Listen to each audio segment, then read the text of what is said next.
Good afternoon. Everyone have a good lunch? Nice little break? Fantastic.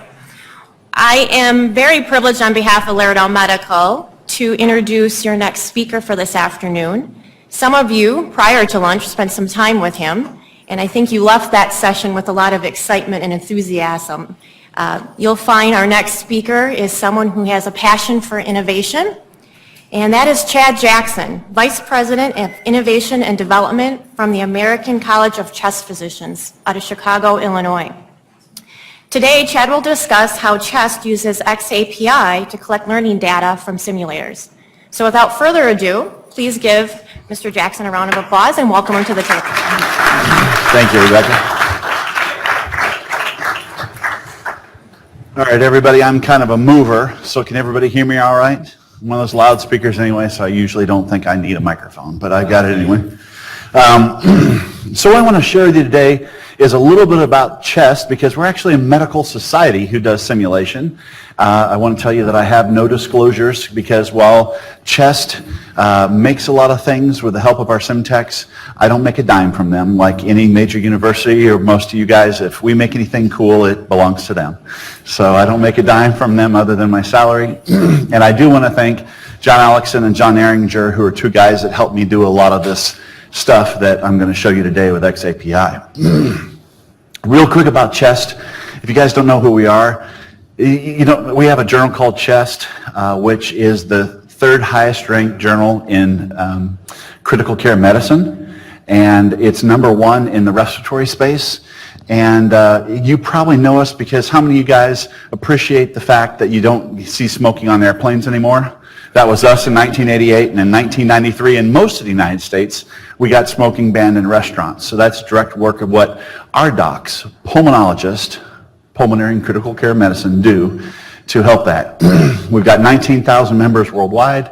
We host a lot of international events. You can see where some of our population comes from as far as our docs that are pulmonologists. They do a 3-year fellowship to become pulmonologist and become a fellow of the College of Chest Physicians. That's kind of a breakdown of what they do as far as pulmonary, critical care, and sleep. So we call ourselves the Society for those 3 specialties. And we do put on and host the world's largest clinical chest medicine event. And we call it the CHEST Annual Meeting. And many of you know that we actually use people from SimGHOSTS to come and work for us at that event.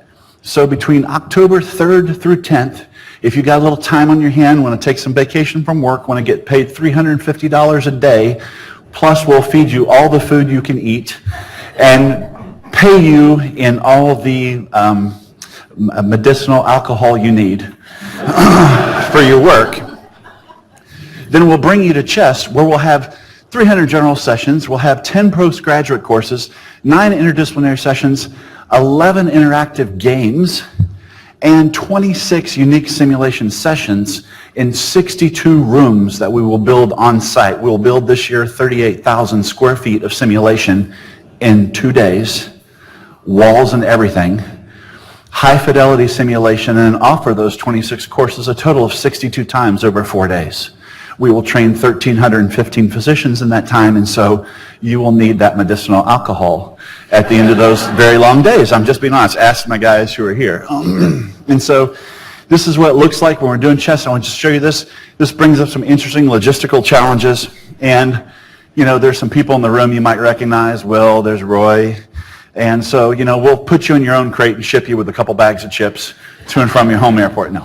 These are just equipment cases, but you can see the logistical challenges. Imagine if you had to take your sim center on the road, everything in your walls, your AV, your gases and everything, put it in 3 semi-trucks, move it to another place in the country, set it up in usually a day or a day and a half, run courses for 4 days, and for some reason, on Wednesday night, we start at about 4 o'clock in the afternoon, and last year I think we packed up 3 semis by 9 p.m. And I'm not kidding you, because then the promise of that medicinal alcohol gets people pretty excited by Wednesday. And so we have a good time, but you work for it. You can see why the Uline guys send us Christmas fruit and candy and cakes to the office, because we have to ship everything. But you can see we'll start with a empty, huge ballroom and literally build MIS walls and take everything. So we've got like the Air Force PJ carts for the head walls that we take and set everything up portable and do that. And of course, while we're doing that, what my presentation about is really getting data. And what I want to tell you is this isn't just about throwing it down. This isn't a dog and pony show. We are very serious about getting our data. So every single physician, and by the way, I only deal in physicians. These aren't students. These are practicing docs that take care of you and me from all over the world. And if you knew what we knew about what those doctors really know, it would really scare you. And that's not a slight to them, because any of our faculty doctors will admit that they don't know. But a lot of times it's our learners that's getting them there, right? And so to create those, immersive learning examples, just like you're doing in your own institutions, but just doing it in a very mobile and portable way. So on this, we collect demographic information from every single physician. We actually try to do a pre-knowledge test to actually find out if they're book smart, right? There's a lot of docs that are book smart, but may not be skill smart. So then we do a pre-skills assessment right there, and then we teach them whatever it is we're going to teach them during these sessions at CHEST. And then we do a post-skills to see if they learn anything while there. We do a post-knowledge to see if they picked up on any of the clinical pearls maybe they didn't know. We do a commit to change, to then ask them, how are you going to apply this in your practice? And then believe it or not, we do spaced learning, where we'll find out the questions that they miss, and our learning management system, the LMS, will ping them out questions basically saying, hey, you missed this. Well, we don't say you missed it. We say, here's an interesting question to ask via email in the 90 days that follows it to see if they pick up on those things.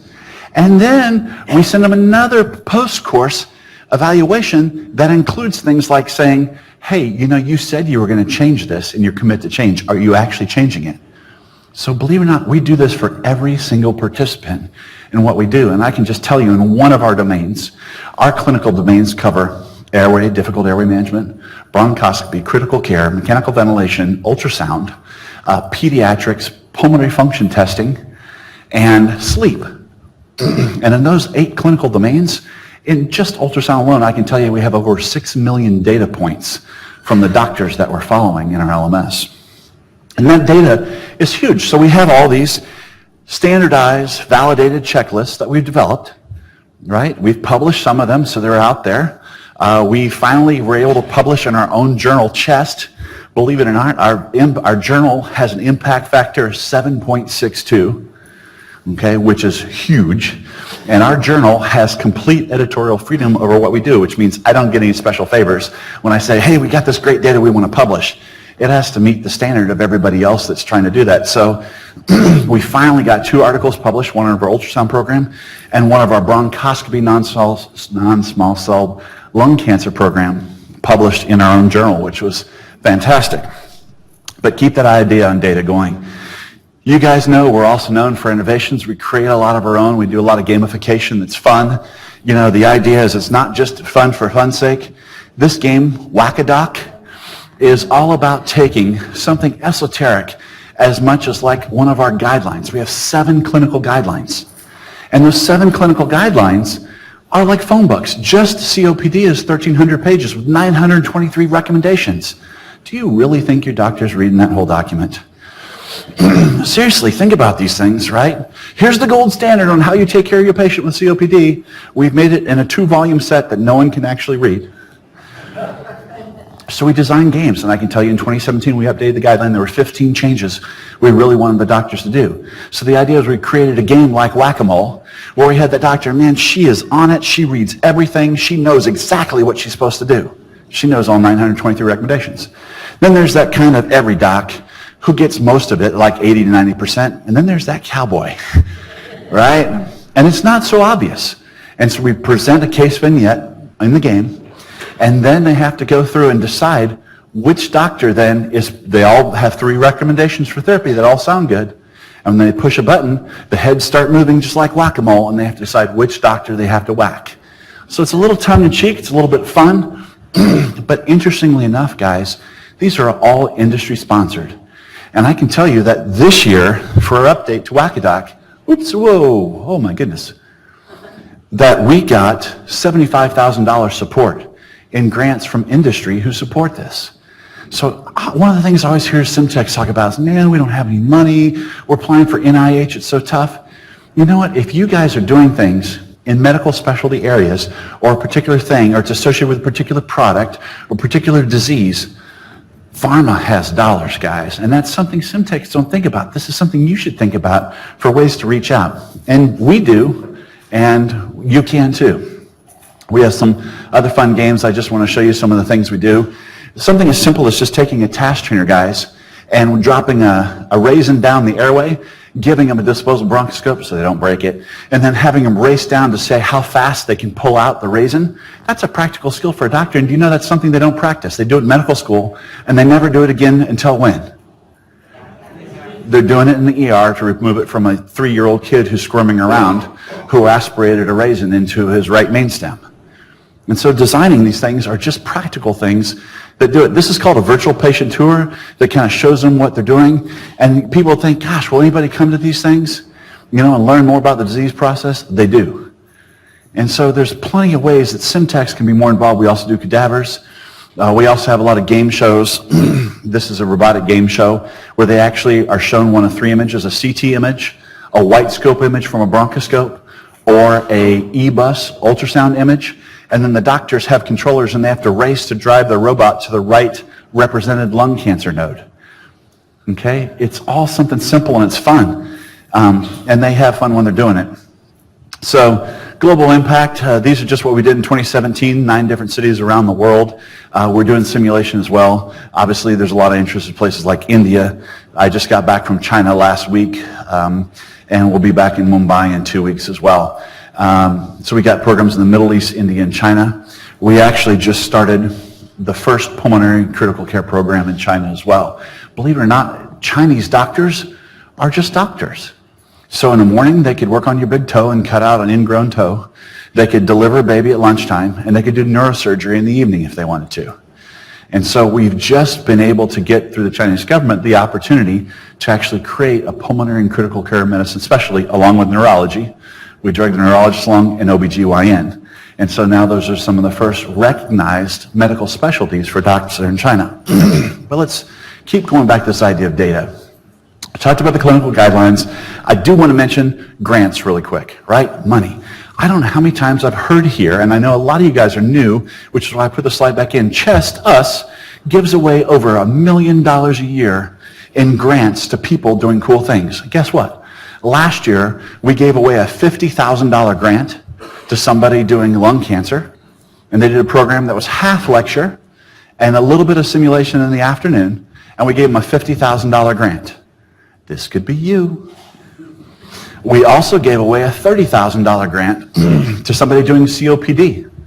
Okay, so, and they're doing a thing where they're looking at the use of meter-dose inhalers and how people use them for education with patients and the effectiveness of that. So that's still kind of case-based simulation, something you can use. So I point that out if you guys want to do more at the CHEST Foundation.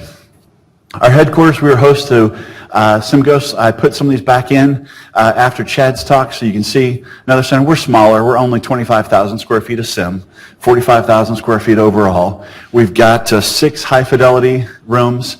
We've got 8 multi-purpose rooms. We got the control rooms that have, just like CHIPS here, room on either side, sim room on either side, so they're common rooms to best utilize space. And the coolest thing I think is we actually made space for innovation. I have 2 innovation labs. These are actually 2 separate rooms, and this is my dry lab with 6 3D printers. And now I moved this lathe over and the mill's over here. Now we got a 3D CNC sitting here. And well, this is our wet lab where we do a lot of casting and molding for things. And this allows us to prototype things up. And a lot of things, guys, is we just started looking at consumables, things that we could do, right, that we kept breaking and needed, and then just make our own for literally pennies on the dollar. And so this is something that always is interesting to me. So you have a needle from Olympus, a needle from Cook, and a needle from Boston Scientific. None of them are compatible on the scope without using their own adapter. So we built our own task trainers that are universal that fit all 3.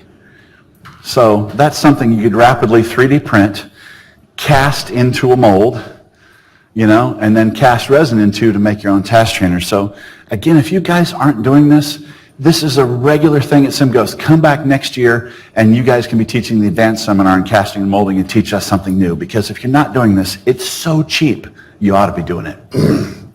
This is some of the innovations we've created just as SimTechs. This is a new 3D model that you can put a bronchoscope in that's very accurate. We talked about a task trainer. This is a procedure doctors use called EBUS TBNA. It's where they have to use a $75,000 scope that's part of a $1.4 million tower. So when do you think major hospital systems let them practice with this before they use it on a patient? They don't, because if they so much as flex their thumb wrong, they stick the needle through the side of the scope and cause $6,000 worth of damage. So they don't let the doctors practice unless they have a case. Hello? $12 task trainer to put the needle in. And the reason why the needle is so complex, it takes 15 steps to use that needle.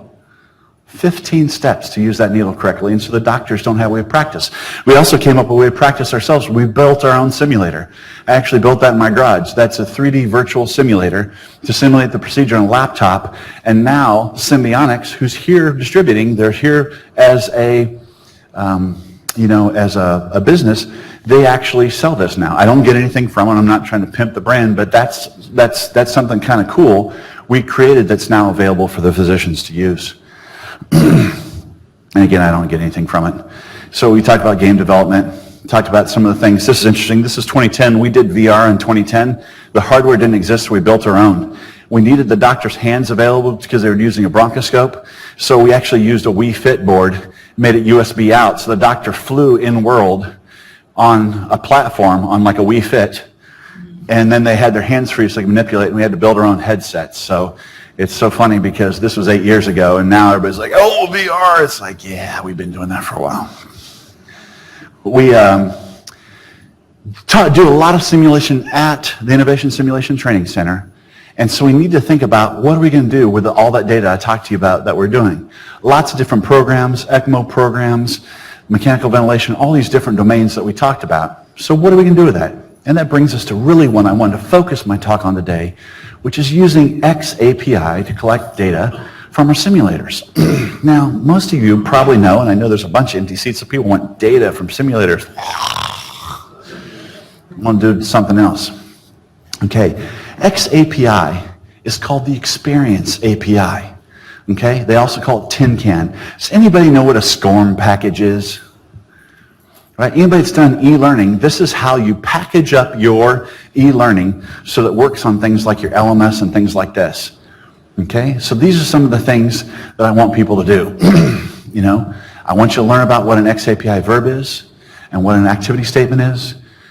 Talk about educational business use cases and then rationals for using xAPI. Now, does that make sense to anybody here? I bet it doesn't, just a few, if you're an uber geek like me. But let me tell you why it's valuable. How many of you guys today use some form of a checklist to measure your student performance? Almost everybody, right? Okay, how many of us use some type of high-fidelity simulation in teaching our students? Right? Should be about everybody's hand in the room. What if I could tell you that there is a way, and this is why you should care about what I'm talking about right now? What if I could tell you there was a way that you could actually sit there with a checklist on an iPad or an Android tablet and sit there, and as students do things to your simulator, those checklists are automatically populated with what the student's actually doing on the simulator. So you as an instructor could focus looking at what they're actually doing right or wrong in their practice and then see what they did and be like, oh, they didn't do that? Oh, no, they didn't. That is xAPI, my friends. That is what the Experience Application Packet Interface is all about. That's what we're talking about. And we've been working on a pilot to do this very thing. I'll give you this. You guys will have access to this PowerPoint. There's some examples here where you can do this if you want more when you leave here today. So there's some other cool examples. But let me tell you about our own. And I have to walk over here. Place. I want to show you a short video that we did that kind of explains it a little better.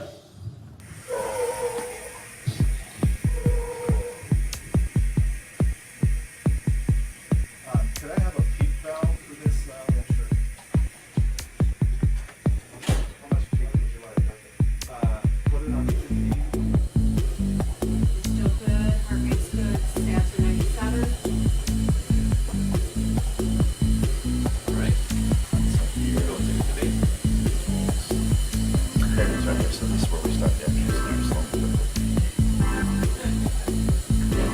like to point out no faculty was harmed. These are all our faculty, being the learners and graders here. So nobody's under pressure here.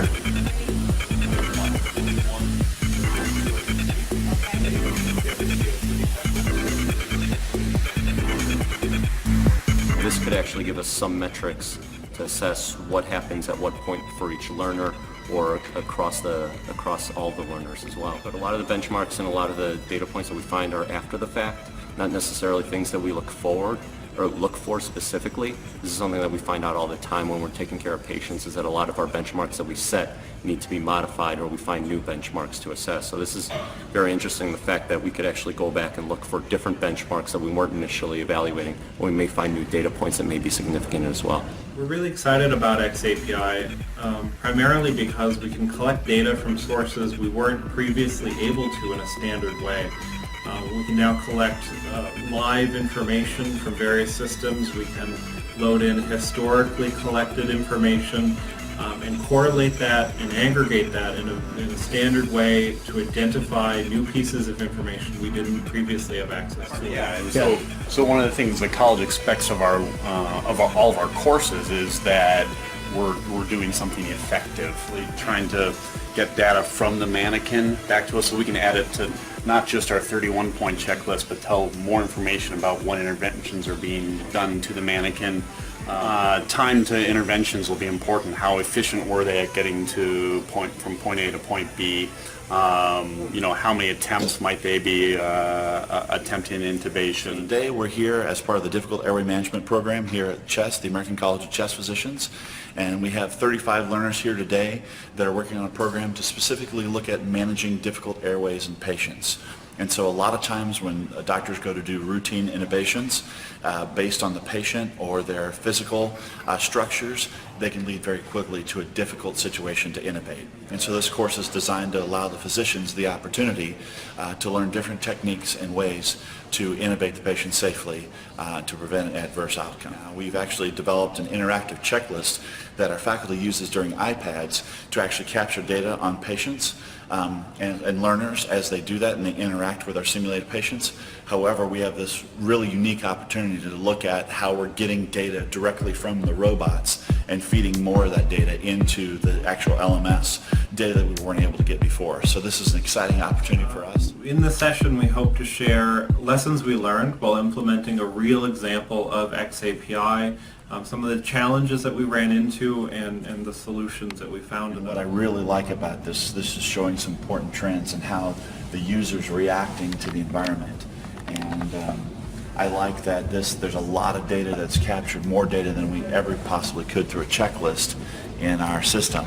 And there's a lot of information that we're able to get that we weren't before. And so I really like how we have a second-by-second analysis in the system. And this is going to be really powerful to us, especially look at things like trends. One of the things where I noticed is the time it takes from initiation of simulation until the application of drugs for a rapid sequence intubation, and then the time from the rapid sequence intubation with drugs to the actual completion of the scenario. And we've already looked at trends of what we're expecting to see for faculty members, and then it'd be interesting to see what we see for the final of the actual learners too. So this is pretty exciting to see this data. Well, we did find the documentation around it very robust and easy to understand. There are a number of new concepts in xAPI that don't translate to concepts that are in other learning technologies. So it took a little bit of time to become familiar with those. That's the holy grail for us, is we want to actually look at performance improvement and actually getting physicians to the point where we impact practice. And that's the highest level of education for us. And so this is an important thing. We stop at simulation, which is 5th in the level of learning, and the 6th one is improving performance in practice. So we hope that looking at this trends will push us into the ability to look at quality outcomes and improving outcomes for actual patients. All right, I do want to point out too, that was a video, I was stealing video from clips we did. You notice there was one of the docs who wasn't wearing any PPE and was just like cranking and banking. We were trying to show good examples, bad examples, so we were showing that. So I want to just close out a finger going like, he's not wearing gloves! Okay, that was by creation. So what is xAPI? This is the definition we've created at CHEST. We actually, I think, started with what's on Wikipedia, and we just modified it because we liked it to fit this need. But basically, a standardized communication protocol specification used by e-learning software that allows learning content and learning systems to speak to each other in a manner that records and tracks all types of learning experiences. These various learning experiences are recorded in a learning record store. I'll talk more about that in just a second. And so what does this allow us to do? It allows us to put multiple systems together. Okay, so to try and look at this, again, I give credit to 3-Star Learning Experiences here from WordPress. I took this. Imagine you've got the internet, you've got your phone, you've got YouTube videos, you've got, unfortunately, Dr. Google that your students look at too. You've got all these places that even the docs go to, right? And all these ways that people can learn, including custom VR things and things like that. But the whole point of the Learning Record Store is to take all these disparate inputs and then convert them into something that can be used by all systems and send it back out to those systems so it makes sense, right? So the Learning Record Store becomes the universal translator for the system. And when we said any system, I kept saying 2 years ago, why not the simulator? Why not the simulator? So that's what we did. We started trying to hack our simulator, and it just so happens we start with Laerdal, so that's what I was telling Laerdal folks. Thanks so much for sponsoring my talk, because they don't know how actually helpful they were to us when we did this. Because basically we started hacking the Laerdal without their permission and actually looking at the code on this. Honestly, and that's the thing, we talk a lot, here about, well, if you do this, you might violate your warranty. You know what we did? We picked up the phone and called Laerdal and said, look, this is what we're trying to do. We really think this is cool. And somewhere along the way, my local rep, Pete DeJesus, who's in the Midwest, if you guys in the Midwest, you know him, I call him Peter DeJesus because that's what his name looks like. So we talked to Pete DeJesus, and he put us in contact with somebody at Laerdal. And finally, believe it or not, the first year we kind of hacked it and did this in 2016, and I'll show you the results we got. But we shared it with them and said, look, this is really cool. And they said, okay, fine. We'll give you the SDK. We'll give you the software development kit we use to program our own robots so you can further hack that. How cool is that? Okay, so they were actually really helpful to us.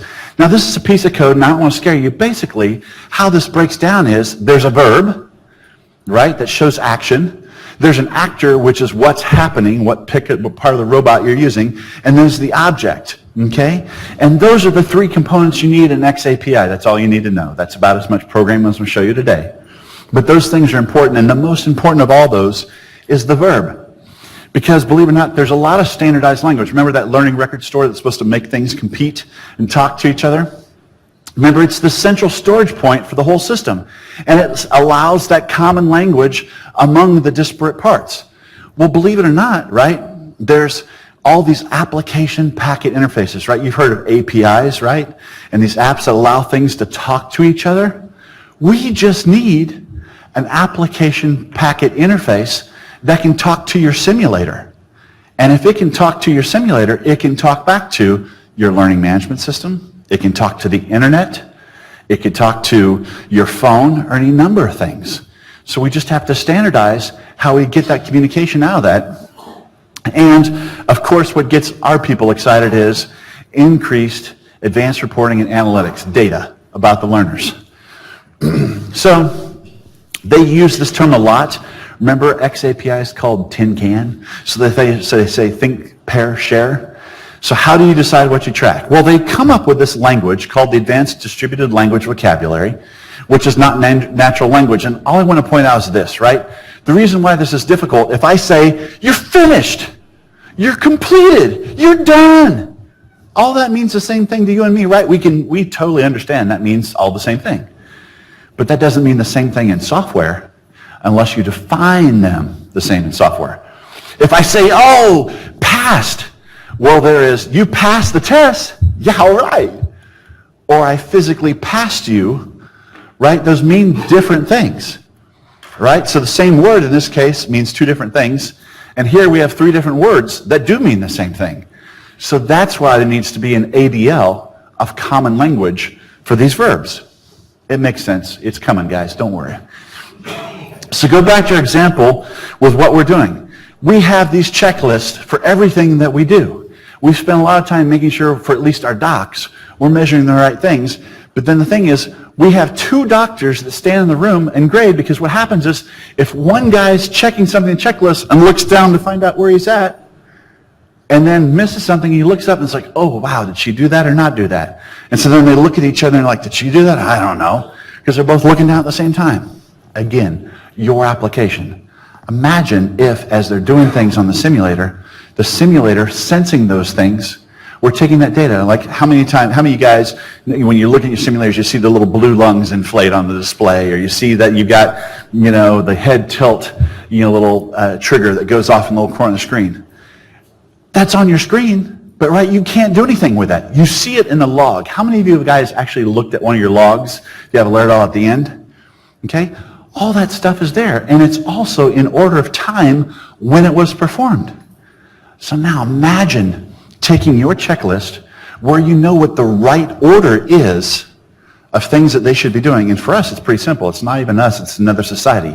The American Society of Anesthesiology says a doctor who's worth his salt is supposed to be able to put that tube in less than 2 minutes. That's the gold standard. Well, that's pretty simple. After they get drugs. So we should measure all the time from when they start until they start to give drugs, and then start a new clock for 2 minutes, and they should be able to get the tube in by the end of that 2 minutes and be done. And that's what we're looking at. So that's what we looked at when we first did this. So there's our checklist. You don't need to see what our things are. And then here's the log from what you see coming out of the machine. And so we looked at our data source. We tried to apply xAPI to the learning record store to get the data back to our LMS, which gives the feedback to our faculty. That's what we're trying to do. Okay? And so here's the thing. We benchmark. This was all of our faculty coming in, and let me tell you, that is seconds. 172 seconds is almost 3 minutes. So hitting our faculty cold before every class when they come in to teach, we don't let them practice. And I'm talking about doctors from all over the country, some of the who's who that do Airway. A lot of these guys are military or ex-military, right? Been in Afghanistan and deployed and everything. They're averaging about 3 minutes to get the tube in once they've given drugs. That's what you need to take away from that. And so what's interesting is this is a particular learner who was, look at that, 435 seconds. Okay, so it's about, 7 minutes and change? The first time in his pretest, but by the end of the day, he was doing it in 155 seconds. That's quite an improvement in one day. Second learner, 183 seconds, so look at this. This guy is a rock star. Maybe it's a gal. She's a rock star. And then she still cut her time down. Beat the faculty all the way around as the benchmark. And again, this one is probably the average. 246 seconds. Baseline, again, almost 3 minutes. Look at that. 149 seconds. So that's a significant improvement. That's what we did in the entire pilot, just to show that this was true, because the only thing we could get, guys, was really timing. Right? We weren't able really to hack into our simulator, but we could look at these data coming out of the logs, feed those logs back into the xAPI, look at them in this learning record store, and get this data. Guys, I'm excited about that. But that was enough then to go to Laerdal and say, hey guys, come on, we got a vision for this. We want to look at better pre and post data. We want prediction models. We want best benchmarks and more metrics. Okay, this is where we had to get another partner in. We were using mylrs.com. There's a lot of free ones, so you guys can practice. I gave you some earlier resources, so if you want to go home and apply this and try this out, look in this presentation when you get it, and there's resources to do this. But we went to arguably one of the best vendors with the LRS. They're called Watershed, and again, I just throw their name out because they were nice enough to help us. This project, by the way, was $0. We did all this for free. We did it ourselves. Now, it was huge investment in man hours and time, right? But every partner was doing it just to see if we could pull it off. So Laerdal kind of helped out and said, yeah, we'll give you the LRS to let us kind of hack our system a little more. Not everything, but some of it. They basically gave us access, I think, to 10 of the outputs from the mannequin. And just so you know, we actually see something like 400 data sources coming out of just your typical Laerdal 3G. Imagine if you could tap all that data. Okay, so they gave us access to like 10. And then we used Watershed, who then started looking at these things. So if we look at this, this is IV times, right? Because we know that we want to get time to stop after IV and time to get the IV. We were looking at it as like, were the doctors that got the IV and got drugs on board sooner faster to intubate versus the doctors that got in? So here, that's still a relatively short time. Here's an even shorter time to get drugs on board, but they still took a long time to actually complete the task of getting the tube down the pipe. So there's really no correlation. And look at this. This person took a long time to get the IV in, but they were pretty quick to get the tube in then afterwards. All right, don't look at this. I'll definitely put the rest of you to sleep. All right, but this is the frequency of data in some of these triggers. So we just started looking at other things that we're getting. And again, these are hexadecimal addresses. This is what your simulator puts out as kind of like raw code. Okay, so there's a lot more things we can measure, but we started figuring out, okay, this is blood pressure, this is head tilt count, here's the heart rate count, like if they're checking for a pulse, here's a breath rate count, jaw thrust, IV, did they tap and touch? Believe it or not, your mannequins track that, right? Like the shake and shout type of thing. Goes back to the CPR type days.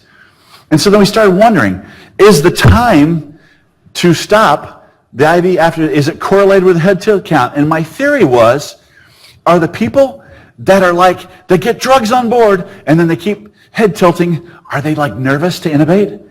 Is this doctor scared to put in the tube? Are they looking too many times, right? So the head tilt trigger's going off. Are they looking too many times without putting the tube in? And while there's no scientific correlation that really doesn't support this, it sure looks like there's a trend to me going. So it's interesting. We started getting interesting things. And so these are the verbs that we define. And you guys will recognize these are probably the things you track with any learner, right?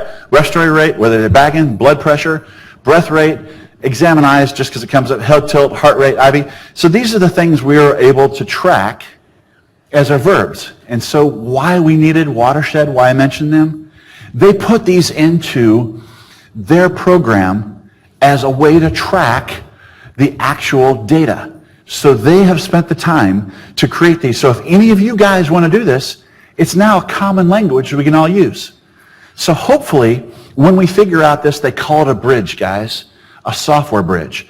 When we finally define all the terms that the simulator used, we hope that every simulator manufacturer will use the same standard. Wouldn't that be nice for once? So that they can all communicate the same to everybody's learning management system, right? To everybody's applications, to everybody's phones, because that's what an API is, right? That's that generic communication protocol. So, challenges, it's in its infancy. The tipping point is this vocabulary issue, and will other manufacturers follow the same with this? We started with Laerdal, guys, because that's what we had, that's what we knew, and they were kind enough to work with us. I do know that there's another major simulator manufacturer is working on the idea of this right now, and I just hope that they look what's already available in xAPI and use the same thing. We use the benefit of our developer, Web Courseworks, which just happens to be our LMS vendor that our institution is using. It's a Moodle-based LMS, which means it's free. Okay, and then Web Courseworks has just built like a top piece on it, right, for healthcare. It's like a health-specific, Moodle-based learning management system. And so we've been relying heavily on the guys that actually make that LMS, right? Because I'm a geek, but my gosh, this is like a new level of like autistic savant geek to really understand the speak of this. And there's no tooling, and that's why I say it helps when you have help. And in that, again, huge shout out to Laerdal in this case, who was kind enough to say, all right. At first they were like, go play away, kid, go away. And then when we showed them what we got in the 2016 pilot and said, hey, we want to take this to the next thing, we've been working on this all of 2017, they're kind of like, all right, fine. Love it. Here's a little piece, let me throw you a bone. And then it's like, okay, now this is interesting, right? And so that's what I was telling Rebecca today. How cool would that be, right? If we can get them together, get Watershed together, get us together, and then create something that benefits the entire simulation community. We're a nonprofit, by the way. We're 501(c). This isn't about money or anything like that for us, right? We are doing this because it's helpful to what we're doing. But how many of you guys would be interested in the concept of when you're sitting there looking at buying your simulator and you're buying your modules and stuff, wouldn't you love the idea of being able to export the stuff to your own LMS and put it on your own checklist and get that data from your learners? Shoot, yeah, who wouldn't want that, right? And just add that bridge to your purchase order. Just an idea, Rebecca? So best practices, obviously, more data than less data. We think if we can get all the data out to create this bridge, JCA Solutions is funny. They call this tin can, and they've got the tin can bridge. I thought that was kind of neat. They're using it as their logo. That's just throwing it out. I thought it was a neat image. Getting that taxonomy and the complete specification is going to be ideal. We want the full integration of the data, so the entire sim stream plus customizable ability, right? So you guys create your own use so you can outport the data you want. If you're nursing, right, there's nursing specific things you want to know ID. You want to know if they got the right flow rates. You want to know if they've got, if they started the site. Did they hold the site? You know, I'm telling you, if you guys have ever looked at your logs, how many of you guys looked at your logs before? There's a lot more data in there, right, than you're ever seeing that you're measuring. Okay, and believe it or not, when you hack those logs, as we did, remember those hexadecimal addresses? There's a lot more stuff that's not even being shown to us from those logs, right? Who knows what we'll find out? And we'll need their help to find out what we're actually seeing in all those things.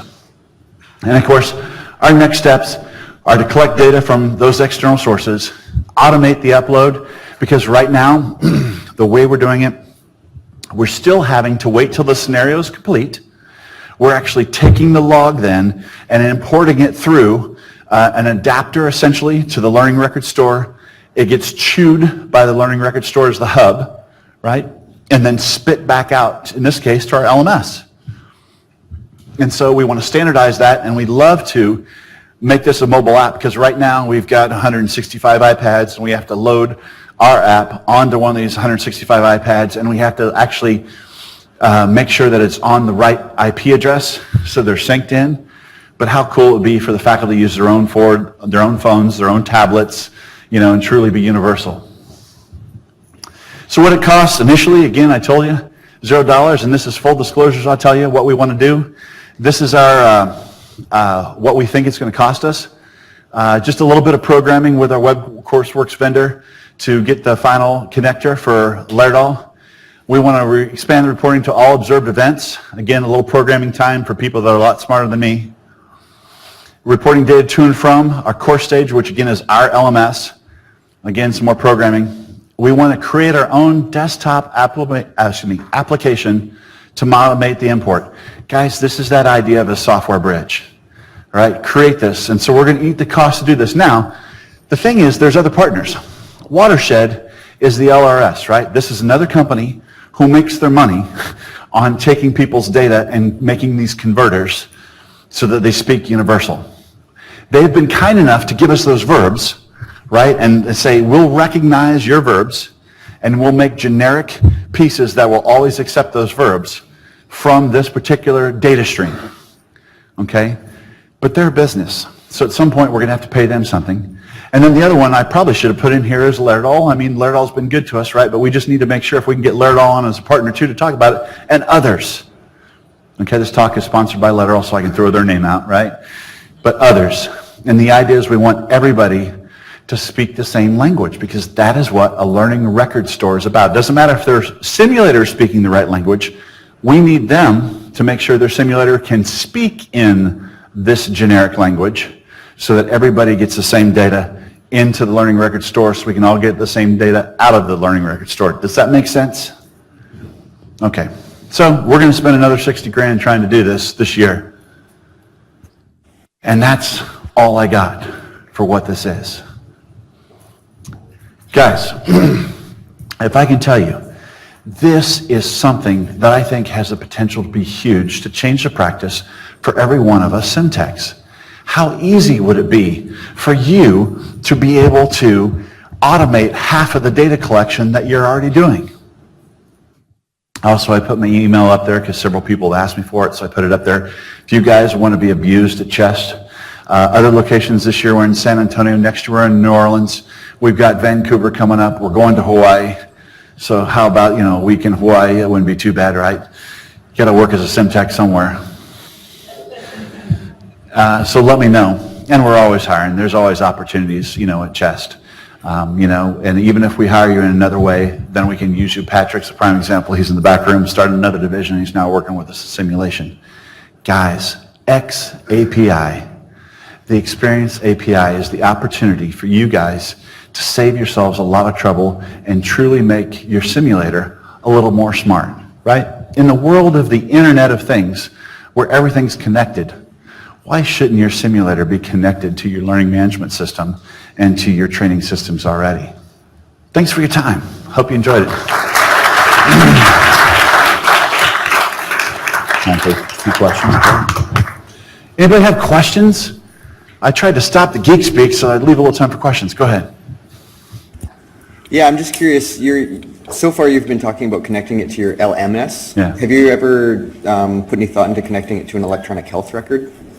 No, we haven't. But again, so HLM7 is the standard, the ubiquitous standard for healthcare, all healthcare equipment, right? That's already in. Those definitions are already represented. So excellent question. What he asked is, could we connect it to a health record system? So health records should all follow a protocol called HLM7, which was established by Ubiquitous, that all those health record systems should talk in the same language. Those are already ported in the LRS community, right? So theoretically, any health LRS should have those definitions. And so again, once we get the simulators talking to, forget LMS, I said LMS because that means something to me. But if we get the simulators talking in true LRS communication, then it becomes generic. And any system that's connected to the LRS, it can speak out. Your phone, a health record, other medical equipment. Think about that. HLM7 is for medical equipment. How cool would it be if you guys use real monitors in your sim centers, or you have like real cardioversion, you shock? Not too many people are shocking for real anymore, few of you. But think about all that equipment can talk to HLM7 now, and it's all LRS capable. So now you could have your simulator talking to that. That's pretty cool. Other questions? Yes, Stephanie, go ahead. Yeah, so we typically, if we're going to pull our data out, we pull our data into Beeline and then we pull it from Beeline. Can you speak to that at all? Are you familiar with that process? The data comes out a little differently, obviously, at that point. It's been converted by Beeline. Yeah, it's been converted by Beeline. So here's the thing is, the LRS would just intercept it in the same stream. So you'd have a stream, you'd essentially send the same stream to Beeline and send a stream raw to the LRS because you'd have to get it. And here's the thing, again, maybe whatever Beeline's using for theirs would also be able to convert and follow the same definitions, right? We're trying to be generic. Remember, everything we're talking about is trying to make this communication generic, not simple, but just generic so everybody talks the same language. Past, past, completed, finished, done. So that every machine, every device knows the difference between all of those. So I think it's possible. But right now, I'd say because we've had to do that, that's one of the reasons we're intercepting it in the log, because even through our own system, we're using Learning Space, and we know that if we feed it through Learning Space, we couldn't get it clean back, because there's an interface for, the Laerdal simulator into the HDMI kit into Learning Space, and so we interrupt it right at the actual mannequin. Excellent question. Other questions? Yes, in the back. Go ahead, South Africa. Hey, that's quite well known already. I just wanted to say, have you thought about whether this same language can bridge between the technology and also the academic learning side of things? So we're able to collect a lot of data from psychomotor skills computers, but to be able to determine whether there's a learning process occurring or not, that is difficult. We're busy trying to do that at the moment, but make that bridge between the psychomotor skill and the learning. Yeah, that's an excellent question. So it's really about the vocabulary, the semantics of that, right, is what you're saying. And so that's one of our concerns is already because, again, the ADL, if you remember some of that language, they say it's non-natural speaking. So just like that, for some reason in LRS, there's already an RR, right? For us, that's respiratory rate. And so we just happen to use in definition status AWRR, which is what comes out of the log for the Laerdal, and that's become the definition in the LRS, And so there might be some variations, but fortunately, heart rate's heart rate, BP's BP, like some of that semantic language has already been standardized. So I would hope it would be as close as it can be, but there might be some changes just because of what's already out there within the LRS that exists throughout the world, right? Because we're jumping the back. Don't forget, this is like an internet protocol, right? So there's a million other people, that are doing other things already with LRS, and we're trying to jump in here and say, oh, wait, don't forget about us. This is important. But I hope I addressed your question. I hope we can. It's close. I think it'll be close, but I don't know. Other questions? All right. Thanks, guys, for listening. I hope I didn't put you to sleep, and hope you enjoyed it. Thank you.